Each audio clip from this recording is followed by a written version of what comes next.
Coffee 101. From bean to brew, discover everything you need to know about the rich world of coffee, from its origins and varieties to brewing techniques and flavor profiles. History of coffee. An Ethiopian legend. No one knows exactly how or when coffee was discovered, though there are many legends about its origin. Coffee grown worldwide can trace its heritage back centuries to the ancient coffee forest on the Ethiopian plateau. There, legend says true goat herder Kaldi first discovered the potential of these beloved beans. Kaldi discovered coffee after he noticed that after eating the berries from certain tree, his goats become so energetic that they did not want to sleep at night. As word moved east and coffee reached the Arabian Peninsula, it began a journey which would bring these beans across the globe. The Arabian Peninsula. Coffee cultivation and trade began on the Arabian Peninsula. By the 15th century, coffee was being grown in the Yemeni district of Arabia, and by the 16th century it was known in Persia, Egypt, Syria, and Turkey. Coffee was not only enjoyed in homes, but also in the many public coffee houses called kahvekhana, which began to appear in cities across the Near East. Not only did the patrons drink coffee and engage in conversation, but they also listened to music, watched performers, played chess, and kept current on the news. Coffee houses quickly became such an important center for the exchange of information that they were often referred to as School of the Wise. With thousands of pilgrims visiting the holy city of Mecca each year from all over the world, knowledge of the wine of Arabs began to spread. What is coffee? Coffee is a popular beverage made from roasted seeds of the coffee plant, commonly called coffee beans. It's known for its rich flavor, aroma, and caffeine content, which acts as a stimulant. Coffee is typically brewed by brewing ground coffee beans with hot water. Appearance.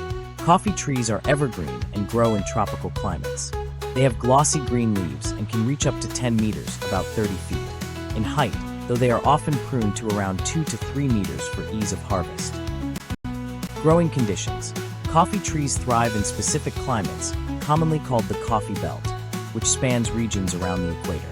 Ideal conditions include temperatures between 15 to 24 degrees Celsius, 59 to 75 degrees Fahrenheit, high altitudes, moderate rainfall, and well-drained fertile soil. Cultivation and harvest. Coffee trees require careful pruning, pest control, and nutrient management. Cherries are typically harvested once a year, either manually, selectively picking ripe cherries, or through mechanical means, strip picking all cherries at once. Flowers and fruit. Coffee trees produce fragrant white flowers that resemble jasmine, which are self-pollinating. The flowers turn into cherry-like fruits, known as coffee cherries. Each cherry usually contains 2 seeds, which are the coffee beans. Lifespan and production. A coffee tree can produce beans for 20 to 30 years, although productivity peaks between 7 and 20 years. However, a coffee tree's lifespan may reach up to 100 years with proper care. Botanical classification. Coffee trees belong to the genus Coffea, within the family Rubiaceae. There are over 120 species, but Coffea arabica, and Coffea canephora, robusta, are the most commercially significant. Coffee cherry. The coffee cherry is a small, round fruit that houses the coffee beans we ultimately roast, grind, and brew. Here's a breakdown of its main parts. The anatomy of the coffee cherry. 1. Outer skin or exocarp. This is the thin, often glossy outer layer of the cherry. It can change color from green to red, yellow, or orange as it ripens, depending on the variety. 2. Pulp or mesocarp. Beneath the skin is the fleshy, sweet pulp. This layer surrounds the beans and provides nutrients as the fruit grows. It's sometimes used in specialty coffee as cascara, dried coffee cherry tea. 3. Mucilage or parenchyma. This sticky, sugary layer surrounds the beans. It plays a critical role in fermentation and impacts the coffee's flavor during processing. 4. Parchment or endocarp. A thin, papery layer that encases the beans, resembling the texture of parchment paper.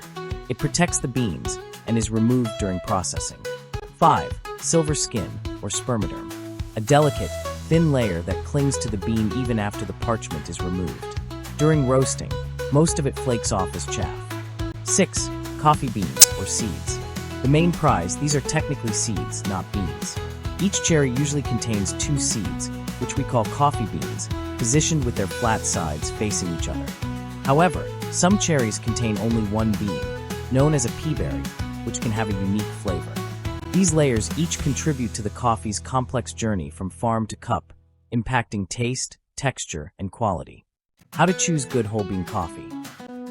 Arabica beans versus Robusta beans. Arabica beans are far superior to Robusta in terms of flavor and quality, often grown at higher elevations, giving the beans more time to develop their flavor. Robusta beans contain more caffeine than Arabica. Robusta is grown for companies that produce instant coffee and other lower quality, grocery store blends. They are also much more disease resistant and produce a higher yield. That is why farmers still like to grow Robusta, even though they sell for a much lower price. Acidity and bitterness. Acidity is greatly influenced by growing altitude. Coffee grown at lower altitudes generally have lower acidity levels. Coffee is naturally acidic, but this is not a bad thing. Acidity is good because it gives coffee its natural flavor. But different beans have different levels of acidity, and some people are sensitive to these acids. The acidity present in coffee has more to do with taste as opposed to pH, though many claim acidity in coffee to cause digestive issues. Coffees from Africa are typically characterized by a higher acidity, with fruity or floral tasting notes. Coffees from places like Brazil or Sumatra tend to have a much lower acidity with cocoa and nutty notes. Bitterness is the result of brewing. Overly bitter coffee is bad. If you extract too much out of the ground coffee, the result will be harsh, bitter finish. In summary, bitterness in coffee is something you can avoid by brewing properly. Acidity in coffee is natural and cannot be avoided, but you can cover some of the acidity with a dark roast or by choosing low-acid beans. Single origin versus blends. Single origin simply means unblended. It's a coffee from one specific region, such as in Ethiopia Yirgacheffe. A blend, therefore, means it's a few beans blended into one packet. Blends are designed to produce a balance in terms of flavor, body, and acidity. A roaster might blend a coffee with a full body with another coffee that has very bright tasting notes to get the best of both coffees in one cup. The roast date. The ideal number of days to consume your beans after have been roasted is between 8 to 20 days is best. Most coffee experts agree that whole bean coffee retains its freshness between 1 week and 1 month after roasting. Allow at least 4 days after roasting because a buildup of CO2 carbon dioxide can negatively affect brewing.